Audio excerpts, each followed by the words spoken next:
It's not moving. Maybe it's not even alive.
Good evening. I'd like to call to order the regular meeting for the Elk Grove Park District Park Board of Commissioners. It is Thursday, February 27th, 2025. Francis, may I please have a roll call? Okay, President Wallace is absent. Vice President Bianchi? Here. Commissioner Carlson? Here. Commissioner Cook? Here. Commissioner O'Malley? Here. Thank you, Francis. I'd like to move to approval of minutes for February 13th, 2025 Committee of the Whole meeting and February 13th, 2025 regular meeting. Can I please have a voice vote? All those in favor? All those in favor? Aye. Aye. Okay, 4-0. I would like to add before we move on that we are going to table one item and amend the the agenda for today, and we are going to table item 7D for the record. Does any commissioners have any questions? No. Okay, moving on to recognition of special guests. I'd like to, the Adult Center Annual Report, Gina Asino, the Sheila Ray Adult Center Supervisor.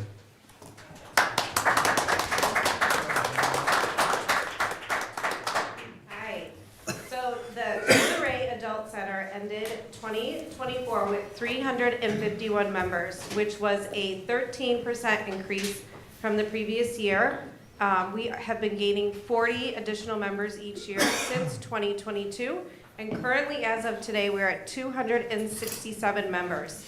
Some exciting things that happened last year, we traveled on some new day trips, including the Lake Geneva Safari, the Milwaukee Bakery trip. We saw Halloween lights in Naperville, went on the Odyssey boat on the Chicago River, and our very popular extended travel trip to Branson, Missouri.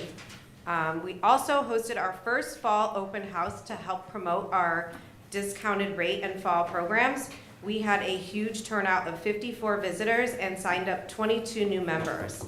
Our next open house is coming up on Friday, March 14th from 1 to 2:30, with the ambassadors performing at 2 p.m.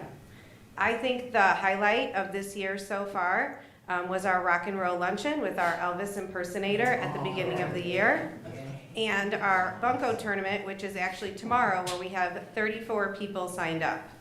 Also, some exciting trips that we have planned for this year that came out in the spring brochure is the Volo Museum, the $1 Million Quartet.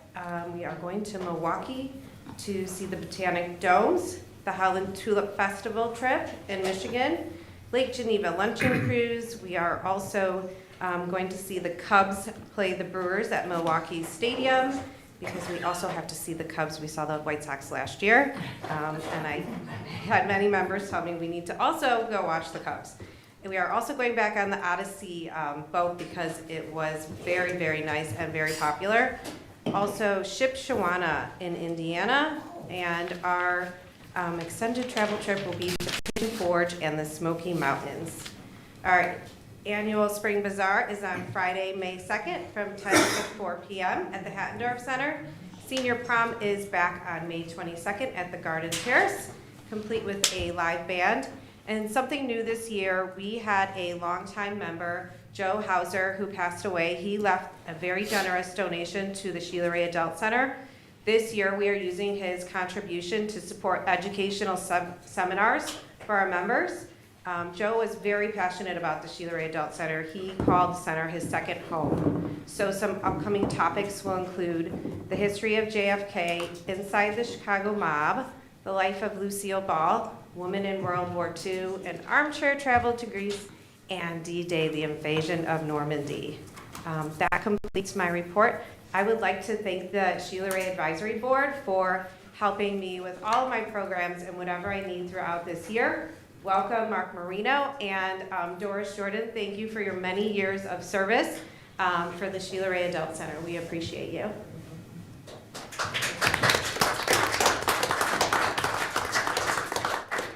Gina, I would like to add, you're doing amazing things over there. When we talk to the senior members, I love listening to the stories of everything that's going on.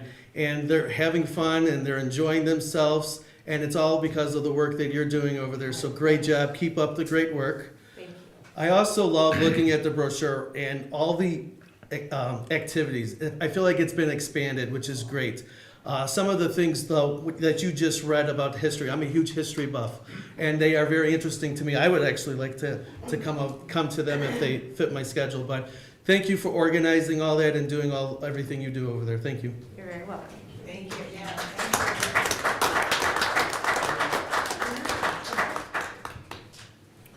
Anyone else? Just Commissioner Cook and Bunko tomorrow. Oh, I almost had to. It'll be my first bunco, so we'll see how it goes. Okay, moving on. Now we're going to swear in a new member of the Sheila Ray Adult Center Advisory Board, and it's Mark Marino for treasurer. Mark, if you want to come on up.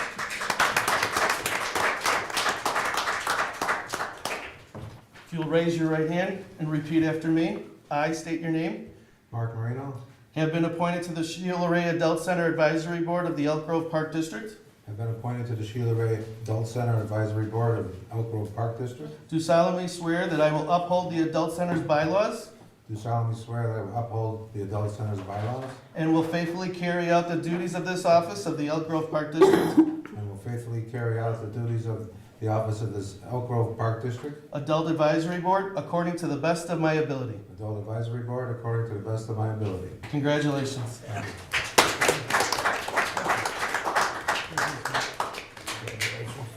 Congratulations. You can sign both of them?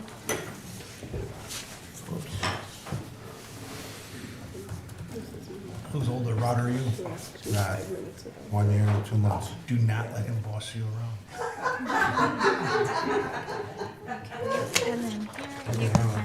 That's a good point. Okay.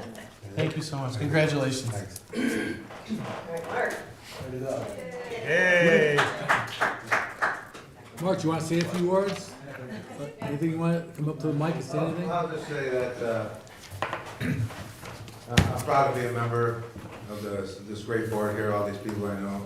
And I'm sure all you people are great too, you know that I do. I'm just looking forward to doing whatever I can to help keep the center at its best. Thank you. Thank you. Congratulations. Good luck.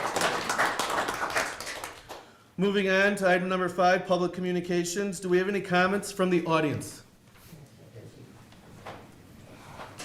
The seniors want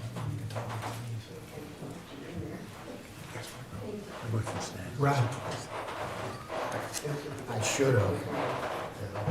If you can state your name for the record, please. Cornelia Marshall. Thank you. This is basically for the Friends of Marshall Park, a year in review.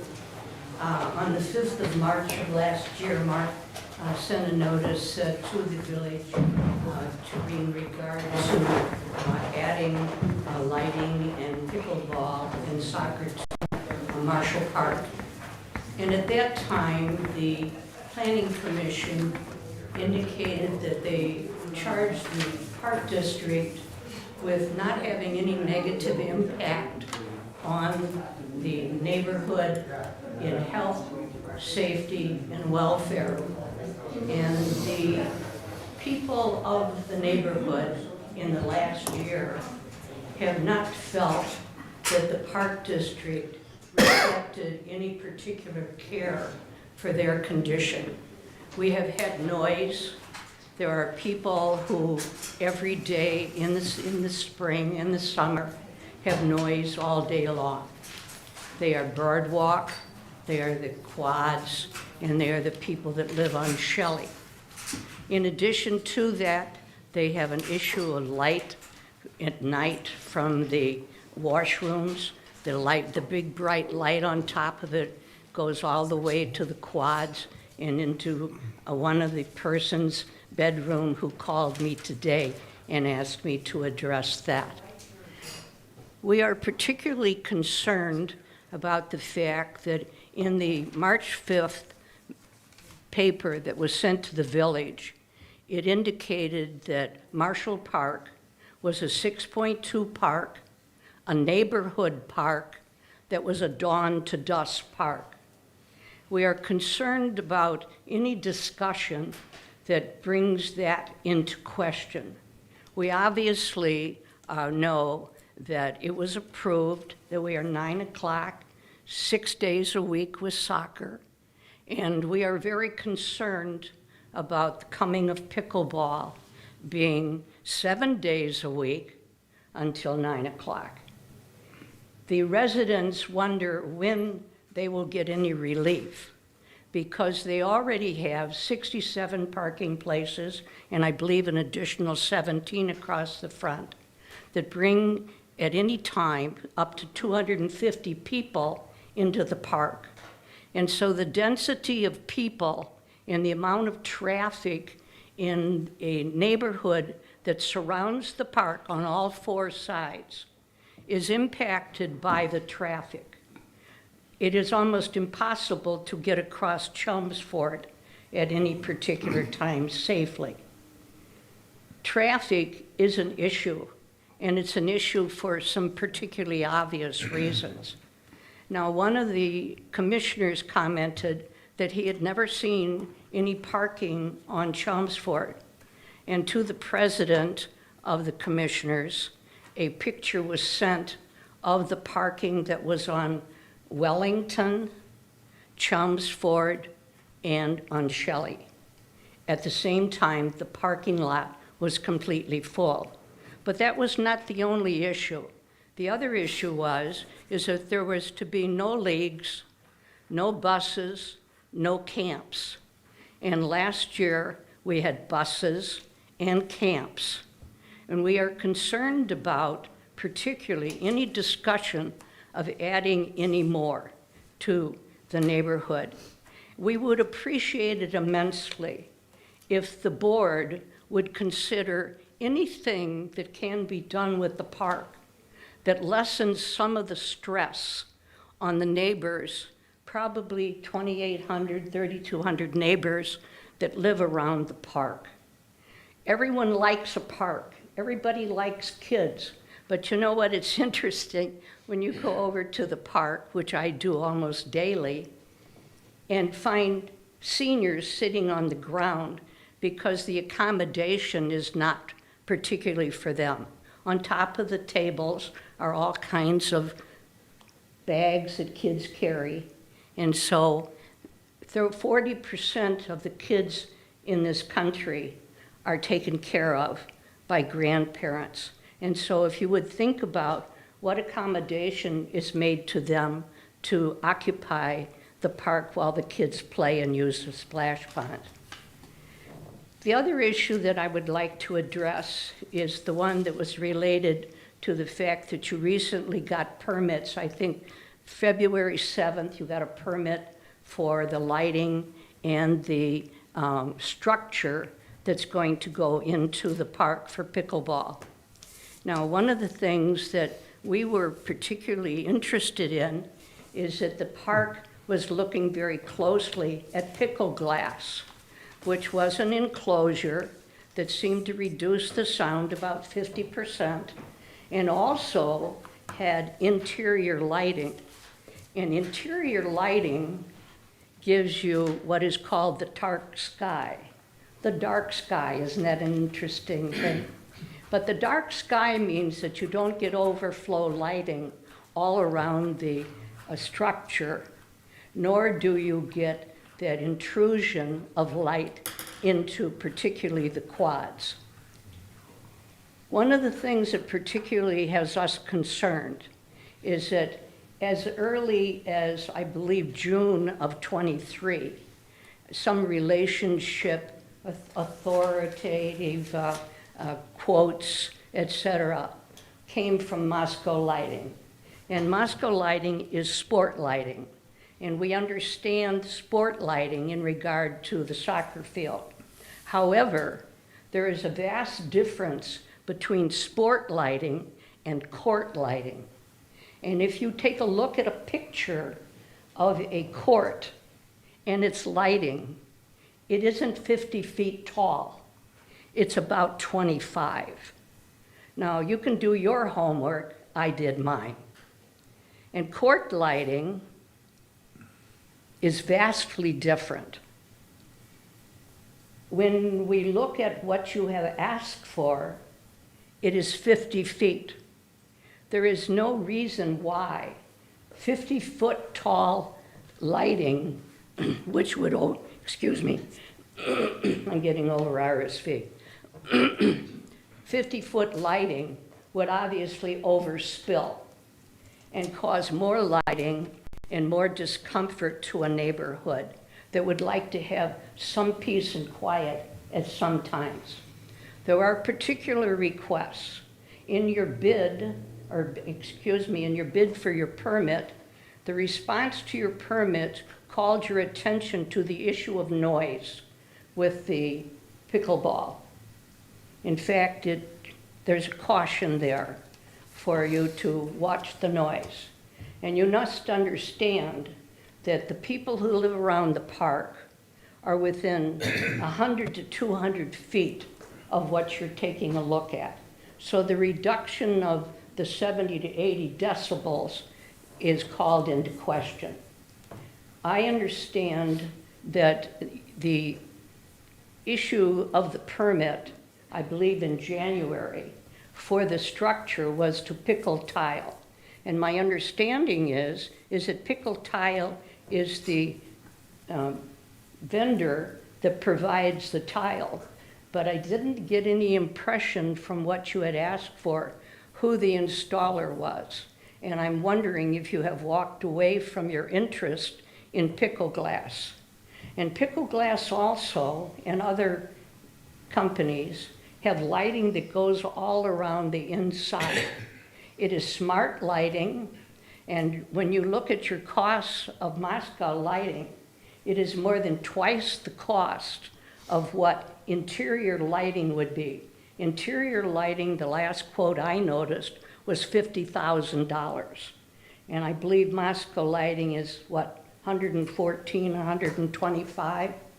And so you would have a savings on that. And the smart lighting controls the locks, is programmable, does not create any lighting into the community. And it is what creates the dark sky. And so I'm hoping that you have the capacity to rethink this. Now, what we know is that after the village passed the pickleball, they also indicated that you couldn't use the structure that you had originally planned on. And since you can't use that structure and you have to go to something else, it would also seem feasible that you would rethink the lighting. And so when you look at Pickler and Pickler Glass and companies all over the state of Illinois, particularly in northern Illinois, none of those fields have lighting that is 50 feet tall. They all have what is called court lighting. Thank you very much. Thank you, Connie. Is there anyone else who would like to address the board? Okay, thank you all for coming. Moving on to item 5B, correspondence. Does any commissioners or staff have any correspondence? Okay, moving on to 7A. I would like a motion. 6. I'm sorry, 6. Comments by the commissioners. Do we have any comments? Moving on to 7A. I'd like a motion and a second for acceptance of a bid from Apex Landscaping Incorporated of Hawthorne Woods, Illinois for contractual mowing services in 2025 with an option to renew each year with a board approval for up to 3 years, including a 0% escalation in 2026 and a 3% escalation in 2027. So moved. Second. Okay, motion by Commissioner O'Malley and second by Carlson. Can I please have a roll call? Can I ask? I'm sorry, questions? Yeah, Mark, I just wanted to go over, this is showing 144 acres that we're contractually requesting here. Can you tell me, is that the same amount as we had last year, or more or less? Are we adding anything to? There's two, excuse me, there's two columns down. One is the acres of the property, and the second column is the estimated mowable acres. So there's a difference in the first column of about 20 acres, but the difference between the second column from 2022 to 2025 currently is a difference of about 4 acres. We added the pavilion to the contract, and we removed Powell, just because Powell's really easy for us to mow. So there's really not too much of a difference. That's very nice. So these are all basically the same parts we've been doing previously? Yeah, we added the pavilion and we And removed Powell. Got it, okay. Okay, any other questions? Okay, thank you. Roll call, please. Commissioner Carlson? Yes. Commissioner Cook? Yes, Commissioner O'Malley? Yes.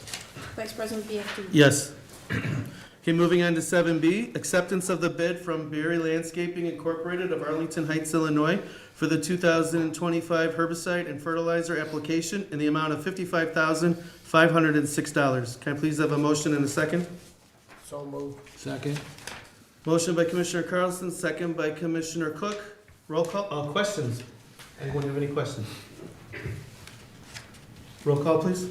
Commissioner Cook? Yes, Commissioner O'Malley? Yes. Commissioner Carlson? Yes. Vice President Bianchi? Yes. Thank you. Motion, or 7A, acceptance of the bid from Hacienda Landscaping Incorporated of Minooka, Illinois for playground equipment installation and construction at Fountain Square Park in the amount of $130,500 $504. Do I have a motion and a second? So moved? Second. Motion by Commissioner Cook, second by Commissioner Carlson. Any questions? Not a question, just a comment to the other commissioners. Hacienda one, we took off the other one where they were the low bidder by $7,000. I would have voted no for that one. Hopefully rebid that one. Well, there was, I guess, a conflict anyway. But anytime Hacienda's involved and somebody else is within $4,000 or $5,000, I ask you guys to look at it tight or even rebid it. I personally think that they drag their feet and there's no repercussions legally for us. I believe they are the ones who are a major drag on Marshall Park not being completed. And if we don't have any power to motivate somebody that wins a contract with us, or we don't have any legal right to do it, we do have the legal right not to choose them. So this is a gap of $10,000, so I'm not really, gonna say no to them. At that point, I'm not gonna ask for it to be rebid, but when the name Hacienda comes up, I ask for the commissioners to see how close everybody else is and put it into consideration, because I'm not a big fan of theirs, and you guys shouldn't be either. What do you consider being, Everybody can use your own discretion, okay? that's all. Well, I think it's important that we express to them as well that we weren't happy about the Marshall Park delays and that if it continues with other parks, it could affect us choosing them in the future. So kind of put them on notice that we weren't happy with the last time we dealt with them. I've already had that conversation, So, and I will continue to have that conversation. Any other questions? Roll call, please. Commissioner O'Malley, Well, I'll just say no to start things off. Commissioner Carlson, Yes, Commissioner Cook, yes. Vice President Bianchi. Yes. Moving on to 7E, approval of the purchase and installation of halogen controller for the indoor lap pool and therapy pool from Halogen Supply of Chicago, Illinois, in the amount of $33,257.28. So move. Thank you. Second. Motion by Commissioner O'Malley, second by Commissioner Carlson. Any questions? Roll call, please. Commissioner Cook, Yes. Commissioner O'Malley, Yes. Commissioner Carlson, yes, Vice President Bianchi. Yes. 7F, approval of the purchase of soccer goal replacements from Keeper Goals of Butler, Wisconsin through the TIPS USA Cooperative Purchasing Program in the amount of $54,999. Can I please have a motion and a second? So moved? second, Motion by Commissioner Cook, second by Commissioner Carlson. Any questions? Yes, will soccer, travel soccer, be the beneficiaries of these goals along with house? I believe they're for, well, I know they're for CAF. I believe the smaller goals are for Lions, perhaps. It's just whoever's playing soccer, it's available to them at that park, at those parks. I guess that, now that you answered that, I guess my question is, did we ask travel soccer to pony up a little bit?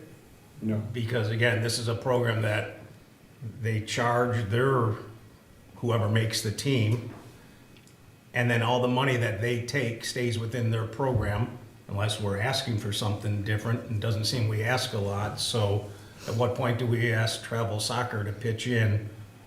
Because again, we're making the house program, or the entire town is paying for this, even though there's no benefit to travel soccer in the rest of the residents. So just wondering, when do we start asking some of the travel teams to pick up some of the expenses on some of the assets that we're purchasing for their benefit? We can have that discussion with the leagues. So I will add, though, that we do soccer rentals. Bill, we have other leagues that play and use the soccer goals. These goals are the newest and safest goals on the market because they're a lot easier to move for staff, and they're just, the goals that we have out there need to be replaced at some point. Goals get old and we gotta replace them, so it's not just travel, but we can always have No, this I conversation. do, and I do agree with that, but you'll never get a yes if you never ask the questions. I just feel like we gotta have to start asking the questions.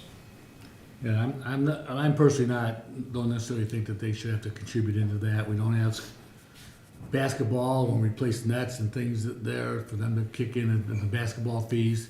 The benefit is to the residents who are playing in soccer program that they get keep their rates low by not having, charging for this stuff. We were charging for them to have to pay for these things. Obviously, we'd have to charge more for user fees. So I don't have a problem with actual, I'll call it the structure. Yeah, but that's the house program. Yeah. Do the That's coaches, Well, whoever's gonna use it though, I mean, we usually, even if we buy it for the house, yeah, we need it for the house, but if other, whether it be travel or rentals get a benefit of it as well, Then I'd like them to pay a little bit, that's all. do the coaches get paid in travel? Yes. Yeah, then I agree with you. I just don't see the harm in asking then, right? They're part of our program. And again, we are trying to keep the costs down, but we're keeping it down at the expense of the rest of the village. That's all. So it sounded like, Ben, you'll have that question? Absolutely. Okay. Any other questions from the commissioners? Okay, well, are we voting to purchase them? We're not contingent upon them contributing, is that?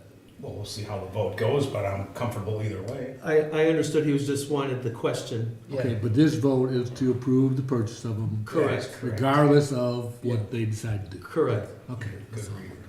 Okay, roll call, please. Okay. Commissioner O'Malley, Yes. Commissioner Carlson, Yes. Commissioner Cook, Yes, Vice President Bianchi. Yes. Okay, moving on to 7G, approval of pay request from WT Group of Hoffman Estates for the ADA Transition Plan Project in the amount of $14,200. Can I please have a motion and a second? So move. second? Motion by Commissioner O'Malley, second by Commissioner Cook. Any questions? Roll call, please. Commissioner Carlson, Yes. Commissioner Cook, Yes. Commissioner O'Malley, Yes. Vice President Bianchi. Yes. Moving on to number 8, committee reports. A, capital projects, Commissioner Cook. We haven't met, but a couple updates, and I can address some of Connie's comments from tonight.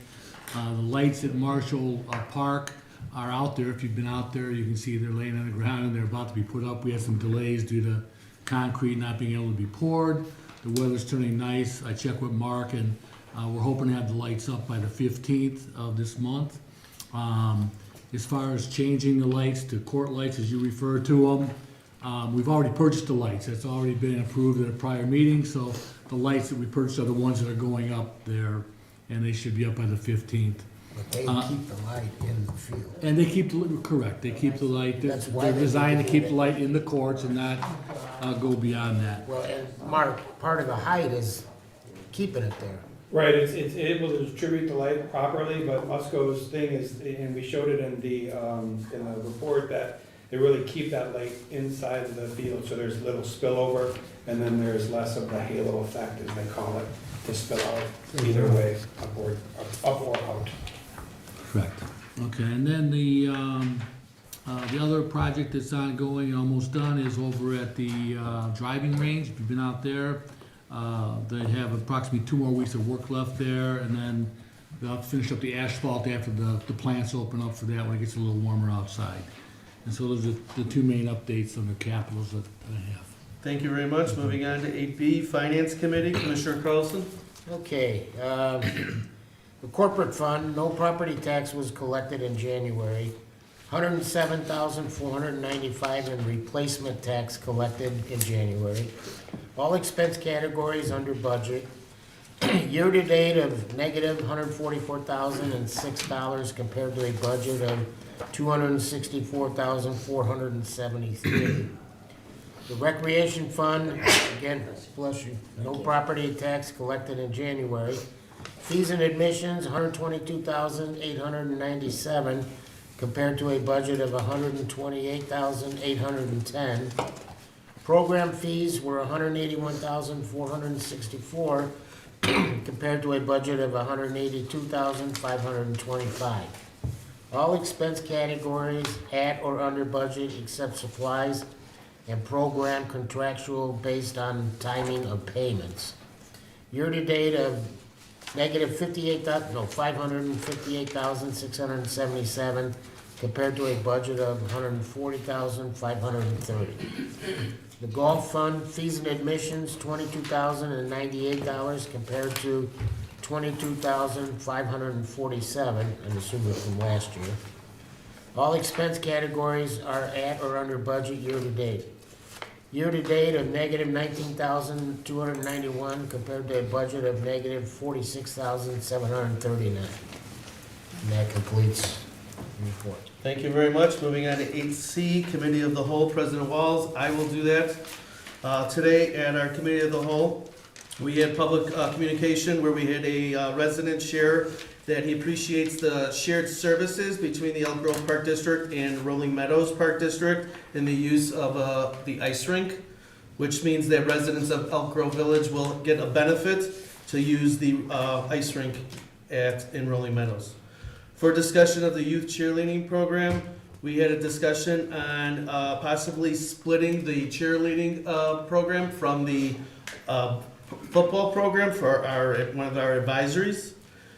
Staff recommended to keep it as one advisory. The board requested additional information that the executive board will look into, or executive staff will look into, and they will report back to the commissioners.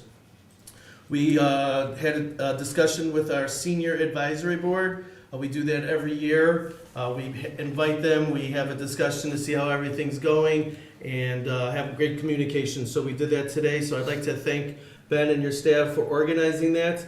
We always appreciate that every year, and we'd like to thank the advisory board members for coming and joining us today. And that was it for our Committee of the Whole. Moving on, 8D, Athletic Committee, Commissioner Carlson. Okay, spring recreational soccer, the registration deadline is March 7th.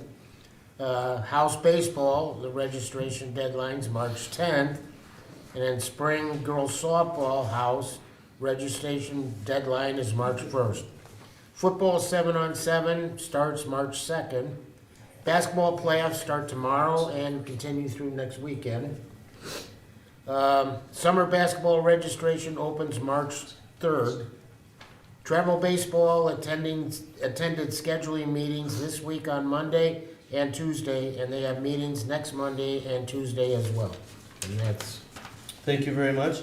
Moving on to 8E, Golf Course Committee, Commissioner O'Malley.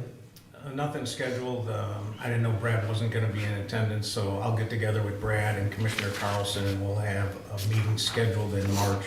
And then we'll make our presentation at the second Thursday. Okay, thank you. Moving on, 8F, Youth Committee, Commissioner Biedke.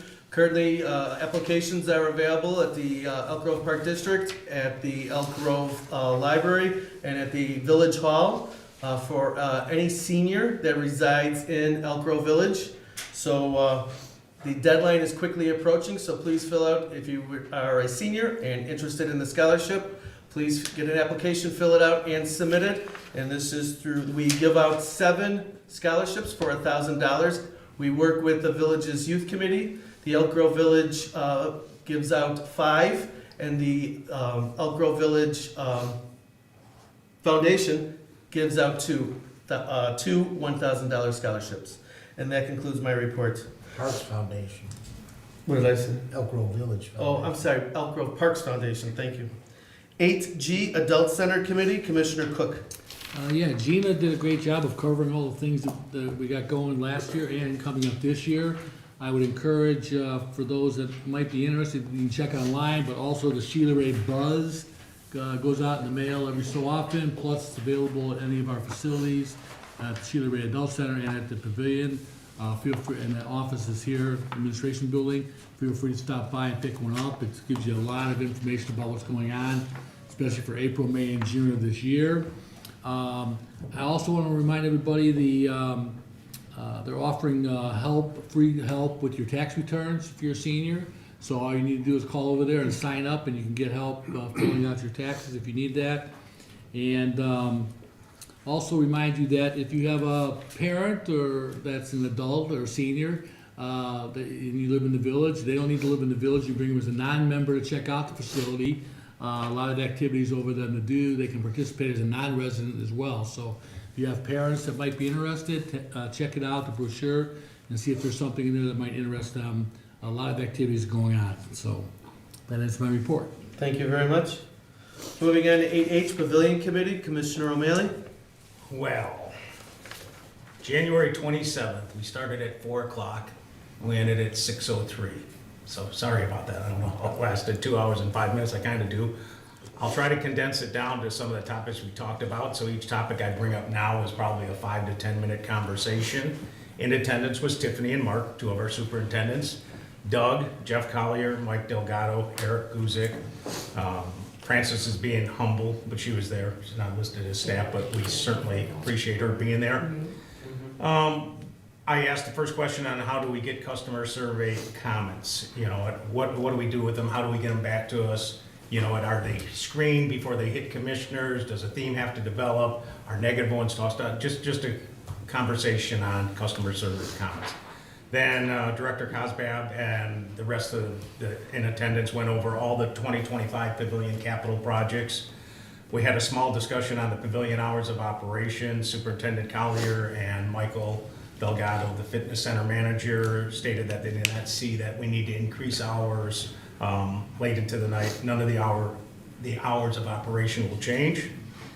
Director Green noted that the security cameras are automated and a report is sent to IT if they're not limiting function. I mean, if they're not working or any of them are limited in their function. Jumps and Jiggles renovation that we've talked about in the past, it is on hold. New nets for pickleball will actually be phased in as needed. Then Commissioner Cook led a thorough and discussion on the new equipment that is coming to the fitness center. So we didn't go over every single item, but we had a discussion on what's necessary, what you're getting for the trade-ins. And I believe Commissioner Cook ended up before and after touring and talking to Michael. Superintendent Collier stated that the sound system in the aquatic center needs to be replaced. Events impacting the parking lot at the pavilion this summer will include PPP, the movies in the park, and a bounce back to school events slated for August.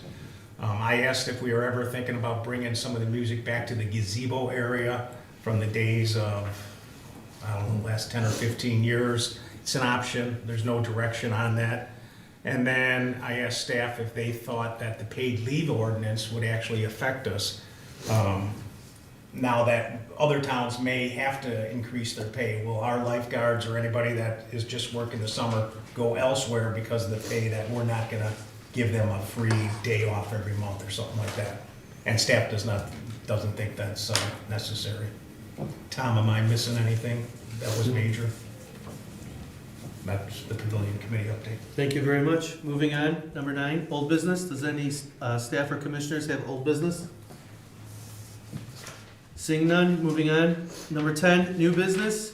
A, adoption of ordinance number 453, an ordinance authorizing and directing the destruction of verbatim audio recordings of certain closed session meetings of the Board of Park Commissioners of the Elk Grove Park District. Can I please have a motion and a second? So moved. Second. Motion by Commissioner Cook, second by Commissioner Carlson. Any questions? Just clarification that this ordinance basically allows, the act allows us to destroy the actual recorded, verbatim recordings after 18 months. We still keep the notes until we vote to, you know, those are closed until we vote to open them up. But this basically allows us after 18 months that we can destroy the recordings that we have to keep, so that's what this is about. Okay, thank you very much. Can I have a roll call, please? Commissioner Cook? Yes. Commissioner O'Malley? Yes. Commissioner Carlson? Yes. Vice President Bietti? Yes. 10B, adoption of ordinance number 454, an ordinance authorizing and directing the sale, transfer, and conveyance of certain used personal property. Can I have a motion and a second, please? So moved. Second. Motion by Commissioner Carlson, second by Commissioner Cook. Any questions? Just clarification, this is the dumbbell trade-in is the only thing that's provided here? Yes, it's just for the dumbbells. So we discussed it at the Pavilion Committee meeting briefly. So it was the one piece of equipment, the manufacturer of the dumbbells doesn't accept trade-ins. So it couldn't be a part of the purchase, but Direct Fitness, we work really closely with them. They will accept our trade-in, but it had to be done as a disposal ordinance since it wasn't with the purchase. Okay, can you clarify that all the dumbbells that we're getting rid of and trading in are being replaced? Correct. So From the not- same manufacturer we purchased from 20 years ago. But the same number, and the Yes. same size? Same weight, same number of weights, and sets. There'll be no difference other than they're gonna be new weights instead of old weights? Yep, there's gonna be shiny new. Okay.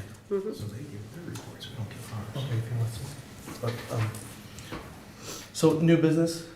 Well, no, I just wanted for transparency. Oh, I'm sorry, hold on. We have to. Roll call, please. call. Yeah. Thank you. Commissioner O'Malley? Yes. Commissioner Carlson? Yes. Commissioner Cook? Yes. Vice President Bianchi? Yes. New business. For transparency purposes, you did the committee of the whole tonight, but John did the committee of the whole 2 weeks ago that there was no discussion. I would rather let the public know that there was one 2 weeks ago, just 3 major topics. We did have, a resident, Bill Lavin, come to us and tell us about some issues with Marshall Park. So that continues and the public needs to know that. Then we had a good 30 to 40 minutes on WT Group telling us about the ADA rollout. And then we had a major discussion on the golf cart fees since the state of Illinois or the Department of Revenue tried to rearrange some taxes. So those 3 conversations were part of the last committee of the whole meeting on February 13th. Thank you. Any other new business? Number 11, payment of bills. January of 2025, P cards in the amount of $120,308.48. February 14, 2025, in the amount of $102,022.41. And February 21st, 2025, in the amount of $350,355.54. Can I please have a motion and a second? So moved. Second? Motion by Commissioner O'Malley, second by Commissioner Cook. Any questions? Can I have a roll call, please? Commissioner Carlson? Yes. Commissioner Cook? Yes. Commissioner O'Malley? Yes. Vice President Bianchi? Yes. Adjournment to closed session for the purpose of discussing litigation per 2C11 and conducting the semi-annual review of closed session minutes per 2C21. Can I please have a motion and a second? So moved. Second? I have a motion by Commissioner Carlson, second by Commissioner Cook. Roll call, please. Commissioner Cook? Yes. Commissioner O'Malley? Yes, Francis. Commissioner Carlson? Yes. Vice President Bianchi? Yes. We are now adjourned.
Out of Cranford, New Jersey, our local municipal channel, TV35, is a major source of hyper-local information that is specifically designed and created for our residents alone. We get to see our town meetings, concerts, high school sports, news, and more on a channel that is strictly about our community. The value of public, educational, and government stations was clearly demonstrated during the COVID-19 pandemic. All access channels provided crucial information, including press conferences and emergency updates from their municipal governments directly to their citizens. Today, the very existence of PEG channels is under attack. Access channels have been historically supported by a special surcharge that subscribers pay on their monthly cable bill, which is passed back to each municipality. But in 2019, this all changed. The FCC passed a franchise fee order that allows the cable companies to redefine the way PEG stations are funded. Under this new order, the cable companies could add the value of in-kind contributions to this cap, including the ability to place an arbitrary number on the value of each access channel. This would greatly affect the total amount received by municipalities and drastically reduce the amount of funding available to support PEG stations, possibly forcing municipalities to reassess the importance of funding their channels. Fortunately, there is a simple solution to this problem that is awaiting action in both sides of Congress. The Protecting Community Television Act mandates that the franchise fees must be only monetary payments. No non-monetary contributions will be allowed. This would ensure that franchise fees would continue at the level required to support PEG and community channels. Please contact your members of Congress today and ask them to co-sponsor the Protecting Community Television Act. Doing so will demonstrate their support for PEG television and allow municipal and community channels to continue bringing you hyper-local information.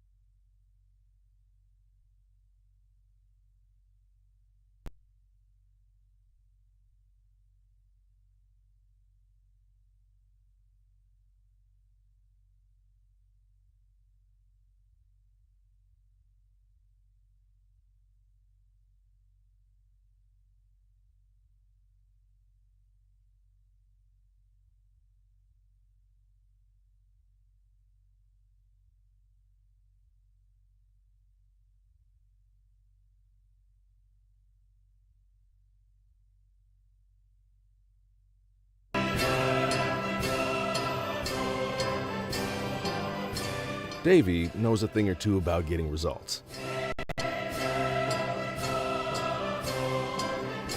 So do we.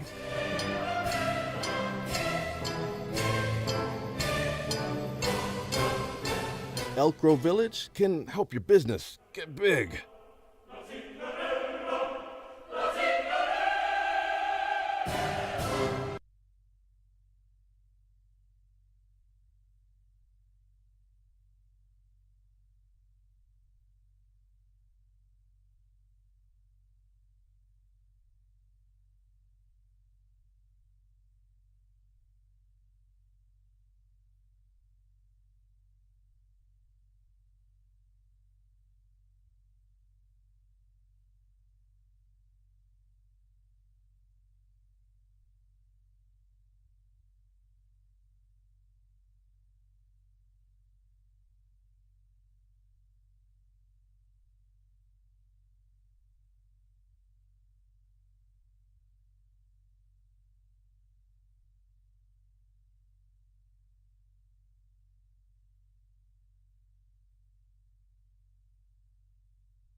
Fox Run Golf Links, a year-round facility featuring great food and fun. Our newly remodeled clubhouse features 22 large-screen TVs, plus daily food and drink specials. Bring your friends and play around on one of our full-swing golf simulators featuring over 85 courses. With all this, Fox Run is also the perfect place to host your next meeting or special event. Visit us today at foxrungolflinks.com for more information on indoor leagues and special events.